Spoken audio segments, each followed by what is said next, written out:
బాలరాముడి విగ్రహ ప్రతిష్ఠ సమయం దగ్గర పడుతున్న కొద్దీ రామభక్తుల్లో ఉద్విగ్నత ఉప్పొంగుతోంది. ఇంకా అంతకు మించిన ఉద్విగ్నత ప్రధాని నరేంద్ర మోడీలో ఉప్పొంగుతుందట. ఆ విషయాన్ని ఆయనే స్వయంగా చెప్పారు. విగ్రహ ప్రతిష్ఠకు ఇంకా 11 రోజులు మిగిలి ఉన్నందున ఈ పూర్తి సమయం ఉపవాస దీక్షలో కొనసాగుతున్నట్లు మోడీ చెప్పారు. ఆయన దీక్షతో పండితలోకం, సాధుసంతులు ఆనందం వ్యక్తం చేస్తున్నారు. 500 ఏళ్ల వివాదానికి మోడీ హయాంలో పరిష్కారం. కరసేవ నుంచి కార్యనిర్వహణ దాకా పాల్గొన్న మోడీ రామ్లల్లాను ప్రతిష్ఠించే ముందు ఉద్వేగానికి లోనైన ప్రధాని. హిందూ సమాజం శతాబ్దాలుగా ఎదురుచూస్తున్న ఒక దీర్ఘకాలిక స్వప్నం నెరవేరుతున్న క్షణాలు ఎంత ఉద్విగ్నంగా ఉంటాయో ఎవరైనా అర్థం చేసుకోవాల్సిందే. అయోధ్య రామయ్య గుడి 500 ఏళ్లుగా పరిష్కారం కోసం ఎదురుచూసింది.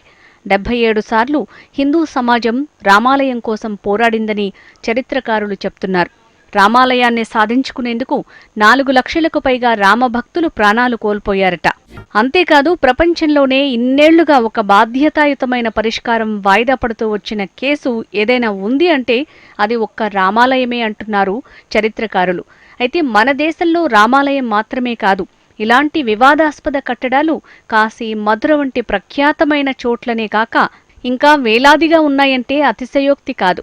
అయితే రామాలయ నిర్మాణాన్ని మాత్రం హిందూ సమాజం ఎంతో భావోద్వేగంగా పరిగణించింది. ఎట్టకేలకు కోర్టు ద్వారా వివాదం సెటిల్ అయిపోవడంతో ప్రజల ఆనందానికి అవధులు లేకుండా పోతున్నాయి. మరి సామాన్య భక్తులకు, ప్రజానీకానికి అంత భావోద్వేగంగా ఉంటే అయోధ్య ఉద్యమంలో స్వయంగా పాల్గొని లాఠీ దెబ్బలు తిని కేసులు ఎదుర్కొన్న ప్రధాని మోడీ లాంటి వ్యక్తులకు ఇంకెంత ఉద్వేగభరితంగా ఉంటుందో ఊహించుకోవాల్సిందే. ప్రధాని మోడీ సామాన్యమైన వ్యక్తిగా రాజకీయాల్లోకి వచ్చి అసాధారణమైన వ్యక్తిగా ప్రపంచ ప్రజల నుంచి ప్రశంసలు అందుకుంటున్నారు. అలాంటి స్థాయికి చేరుకున్న మోడీ ఇప్పుడు అయోధ్యలో ప్రపంచమంతా ఎదురుచూస్తున్న రాముడి విగ్రహానికి ప్రాణప్రతిష్ఠ చేయబోతున్నారు. రాముడి కోసం స్వయంగా ఉద్యమించిన వ్యక్తే ప్రధాని హోదాలో ప్రాణప్రతిష్ఠ చేయటం ఒక చారిత్రక అంశంగా మారబోతోంది. జనవరి 22వ తేదీ అది ఓ అపూర్వ ఘట్టంగా నమోదు కాబోతోంది. అందుకే తనకు ఎంతో ఉద్విగ్నంగా ఉందని స్వయంగా మోడీ చెప్పుకున్నారు. ఇది తన అదృష్టంగా పేర్కొన్నారు. భారతదేశ ప్రజాస్వామ్య చరిత్రలో ఏ పాలకుడికి రాని అపూర్వమైన అవకాశంగా మోడీ భావిస్తున్నారు. అందుకే ఈ 11 రోజులు ఉపవాస దీక్ష తీసుకున్నానని, ఆ కార్యక్రమం సంపూర్ణం కావాలంటే 140 కోట్ల మంది ప్రజల ఆశీర్వాద బలం కావాలని అడిగారు. తన మదిలో మెదిలే భావాలు మాత్రమే కాదు, రామభక్తులందరి మనసుల్లో మెదులుతున్న భావాలన్నీ మోసుకుపోతున్నానని, అందుకోసం మానసికంగా, శారీరకంగా తాను సంసిద్ధంగా ఉండేందుకే ఏకాదశాహం చేస్తున్నానని చెప్పారు. हमारे शास्त्रों में भी कहा गया है, हमें ईश्वर के यज्ञ के लिए, आराधना के लिए स्वयं में भी दैवीय चेतना जागृत करनी होती है. इसके लिए शास्त्रों में व्रत और कठोर नियम बताए गए हैं, जिन्हें प्राण प्रतिष्ठा से पहले पालन करना होता है. इसलिए आध्यात्मिक यात्रा की कुछ तपस्वी आत्माओं और महापुरुषों से मुझे जो मार्गदर्शन मिला, उन्होंने जो यम नियम सुझाए हैं, उसके अनुसार मैं आज से 11 दिन का विशेष अनुष्ठान आरंभ कर रहा हूं. రాముడిని, రామాయణాన్ని ఎంతో భక్తి శ్రద్ధలతో ఫాలో అవుతున్న మోడీ నాసిక్లోని పంచవటిని సందర్శించారు. రాముడు వనవాసంలో ఉన్నప్పుడు ఎక్కువ కాలం పంచవటిలోనే గడిపారని వాల్మీకి రామాయణం చెప్తోంది. ఆనాటి స్ఫూర్తిని హృదయంలో నింపుకుని 11 రోజుల దీక్షను ప్రారంభించారు మోడీ. ఆ ఆధ్యాత్మిక భావాన్ని మదినిండా నింపుకోవడం కోసం అక్కడి ఆలయంలో భజనలో పాల్గొన్నారు. ఉవాచ భ్రాతరం రామో లక్ష్మణం శుభలక్షణం. తన జీవితంలో అద్భుతమైన కార్యక్రమంగా నిలిచిపోతుందనే భావన వల్లనో ఏమో కానీ మోదీ మదినిండా ఆధ్యాత్మిక సౌరభాలు ముసురుకుంటున్నాయి. ఆయన మాటలే అందుకు సాక్ష్యం. ఇలాంటి శుభక్షణాల్లో తల్లి లేకపోవటాన్ని కూడా గుర్తు చేసుకున్నారు మోడీ.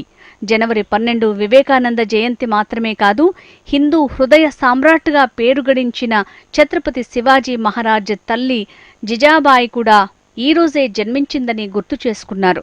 జిజాబాయి లాంటి తల్లి శివాజీని కన్నది కాబట్టే దేశంలో హిందూత్వ జాడలు సజీవంగా ఉన్నాయంటూ తన తల్లి హీరాబెన్ను కూడా గుర్తు చేసుకున్నారు.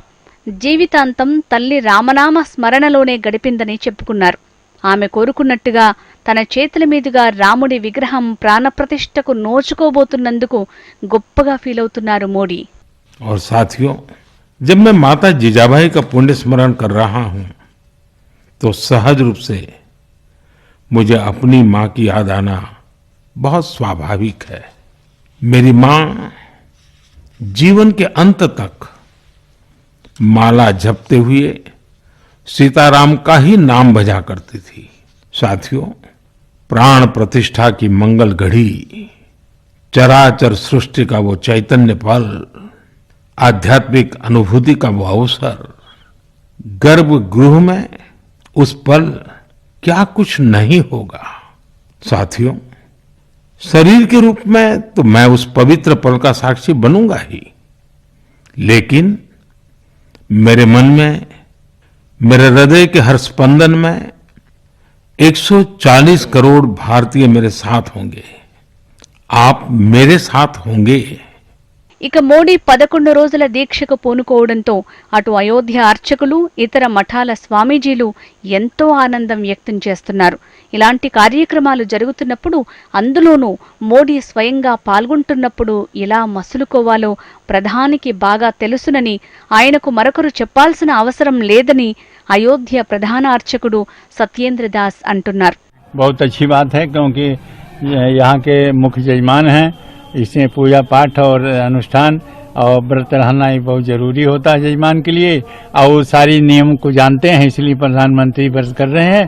ये बहुत अच्छी बात है, बहुत वंदनीय है हमारे प्रधानमंत्री जी का, किस प्रकार से रामलला के प्रति समर्पित हैं. यह उनकी इसी व्रत से पता चलता है.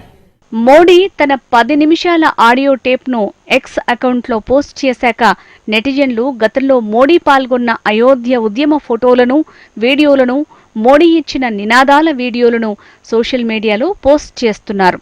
రామయ్య కీర్తిగానంలో భారతీయులే కాదు, ప్రపంచ దేశాల ప్రజలు కూడా ఓలలాడుతున్నారు. భారతదేశానికి స్వాతంత్రం వచ్చాక రాముణ్ణి పరిమితం చేశారు, కానీ అంతకుముందు శతాబ్దాల క్రితమే రాముడి అడుగుజాడలు విశ్వవ్యాప్తమై ఉన్నాయి. ఆ విషయాన్ని హెచ్ఎం టీవీ ఇటీవలే ప్రసారం చేసింది కూడా. తమ సంస్కృతి మూలాలు అంత లోతుగా ఉన్నాయి కాబట్టి రాములోరి అక్షింతలను అన్ని దేశాల ప్రజలు ఎంతో ఆనందంగా కళ్ళకద్దుకుంటున్నారు. ఆధునిక మతాల సంకుచిత దృక్పథం రాముడి అక్షింతల ముందు వెలవెలబోతోంది. దేశమంతటా అన్ని రాష్ట్రాలకు శ్రీరాముడి అక్షింతలను ఇప్పటికే పంపిణీ చేశారు. అయోధ్య నుంచి వచ్చిన అక్షింతల కోసం హిందూ సంఘాలు, సామాన్య భక్తులు ఎంతో ఆప్యాయతతో ఎదురేగి అక్షింతల పూర్ణకుంభాలను అక్కున చేర్చుకున్నారు. రాముడి ఆశీర్వాదంగా భావించి తమ ఇళ్లలోని పూజా మందిరాల్లో అక్షింతలను పదిలంగా దాచుకున్నారు. సరిగ్గా ఇదే భావంతో విదేశీయులు సైతం శ్రీరామ అక్షింతలను అందుకోవటం విశేషం. హైదరాబాద్లో విశ్వ హిందూ పరిషత్ నాయకులు అందించిన అక్షింతలను 139 దేశాలకు చెందిన ప్రతినిధులు ఎంతో అపురూపంగా అందుకున్నారు. రంగారెడ్డి జిల్లా చెగురు గ్రామంలోని రామచంద్ర మిషన్లో జరిగిన భారీ కార్యక్రమంలో 139 దేశాలకు చెందిన సుమారు 12,000 మంది ప్రతినిధులకు విహెచ్పి ప్రతినిధి బృందం అయోధ్య రామయ్య అక్షింతలను అందజేసింది. ఈ నెల 22న అయోధ్యలో ప్రాణప్రతిష్ఠ జరిగిన తర్వాత ఈ విదేశీ ప్రతినిధులు దశలవారీగా రామమందిరాన్ని సందర్శిస్తారు. ప్రపంచ మానవాళికి రాముడి ఆదర్శం చాటాల్సిన అవసరం ఉందని, రాముడు ప్రపంచ ప్రజలందరికీ ఆదర్శ పురుషుడని, యావత్ ప్రపంచానికి రామరాజ్యం అవసరం ఎంతో ఉందని ఆ విదేశీ ప్రతినిధులు ఎంతో ఉద్విగ్నంగా మాట్లాడారు. అటు చిలుకూరి వెంకటేశ్వర స్వామి ఆలయంలోనూ శ్రీరాముడి అక్షింతలను పంపిణీ చేశారు. అక్షింతలు అందుకున్న ఆలయ ప్రధాన అర్చకుడు సౌందరరాజన్ దేశమంతటా రామనామం మారుమోగుతోందని, ఇది భావితరాలకు దేశ అభ్యున్నతికి సూచిక అంటూ అభిప్రాయపడ్డారు. చెడు మీద మంచి విజయానికి గుర్తుగా రాముడు స్థాపించిన ధర్మరాజ్య స్ఫూర్తి ఈనాడు ఎంతో అవసరమన్నారు సౌందరరాజన్. ఇక అయోధ్యలో విగ్రహ ప్రాణ ప్రతిష్ఠకు 3 రోజుల ముందే భద్రతాపరమైన ఏర్పాట్లను స్ట్రిక్ట్గా నిర్వహిస్తున్నారు. అంటే జనవరి 19వ తేదీ నాటికి అయోధ్యలో కొత్తవారెవరూ ఉండటానికి వీల్లేదని, అయోధ్యకు బయట జిల్లాల నుంచి ఎవరు ఉన్నా కూడా 19వ తేదీ నాటికి అయోధ్య వీడి వెళ్లిపోవాలని యోగి సర్కార్ నిర్ణయించింది. ఈ మేరకు పోలీసు అధికారులు ఆదేశాలు జారీ చేశారు.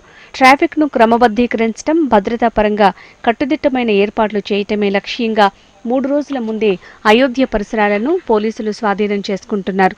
ఇప్పటికే కేరళకు చెందిన ఒక ముస్లిం మత పెద్ద, మరికొంతమంది అసాంఘిక శక్తులు జనవరి 20వ తేదీన ఎవ్వరూ రైళ్లలో ప్రయాణించొద్దంటూ రెచ్చగొట్టే వ్యాఖ్యలు చేశారు. ఈ నేపథ్యంలో అయోధ్యలో భద్రతను కనీవిని ఎరుగని రీతిలో చేపడుతోంది యోగి సర్కార్. ఇక భద్రత కోసం అయోధ్యలో 1500 సీసీటీవీలను ఏర్పాటు చేశారట. వాటిని సెంట్రల్ కమాండ్ కంట్రోల్ రూమ్కి అనుసంధానం చేసి అయోధ్యలోని ప్రతి ఒక్కరి కదలిక మీద నిఘా పెట్టారు. 1000 సీసీటీవీలు అయోధ్యలోని ఎల్లో జోన్లో పనిచేస్తున్నాయని, అవి ఆర్టిఫిషియల్ ఇంటెలిజెన్స్ ఫీచర్లతో పనిచేస్తాయని, వాటి ద్వారా ఫేస్ రికగ్నిషన్ జరుగుతుందని పోలీసులు చెప్తున్నారు. ఇలా ఓవరాల్గా మానిటరింగ్తో పాటు కీలకమైన ప్రదేశాలపై నిఘాను తీవ్రతరం చేశారని, అందుకే ఆహ్వానం లేని వారెవ్వరూ అయోధ్య రావొద్దని యోగి సర్కార్ ముందే నిర్ణయించడం విశేషం.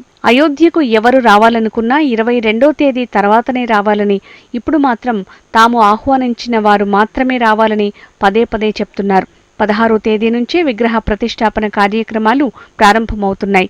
16న కలశ స్థాపనలు జరిగి కార్యక్రమాలు ప్రారంభమవుతాయి. ప్రతిష్టకు ముందు రోజు రామ్లల్లా విగ్రహాన్ని అయోధ్యలో శోభాయాత్రగా ఊరేగిస్తారు. ఇలా 16 నుంచే కార్యక్రమాలు ప్రారంభమవుతున్నందున 19వ తేదీ కల్లా బయటి వ్యక్తులు వెళ్లిపోవాలని చెప్తున్నారు. మొత్తానికి సమయం దగ్గర పడుతున్న కొద్దీ రామయ్య పుణ్యక్షేత్రం ఆధ్యాత్మికతను సంతరించుకుంటోంది.